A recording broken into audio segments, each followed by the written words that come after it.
કેમ અત્યંત બુદ્ધિશાળી લોકો પણ પોતાના અંતને ઓળખી શકતા નથી? મહિષાસુર અત્યંત શક્તિશાળી હતો, પણ તેની પાસે એક બ્લાઇન્ડ સ્પોટ હતું, તેનો અહંકાર.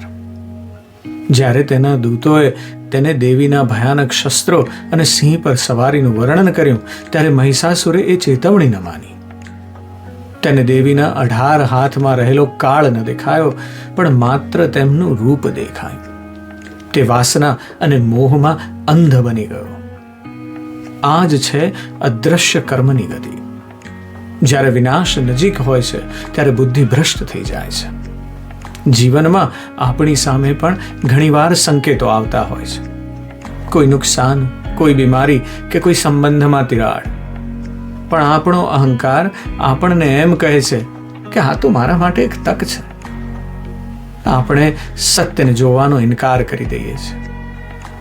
જે સ્ત્રી તેનો વધ કરવા આવી છે તેને મહિષાસુર પત્ની બનાવવાના સપના જોવા લાગ્યો. શું તમે પણ તમારી મુસીબતોને ઓળખવામાં આવી ભૂલ નથી કરતા ને? યાદ રાખજો, જો માયા તમને લલચાવે છે તે જ કદાચ તમારા માટે સંકટ હોઈ શકે. તમારી બુદ્ધિને શુદ્ધ રાખો, જેથી તક અને તકલીફ વચ્ચેનો ભેદ પારખી શકાય.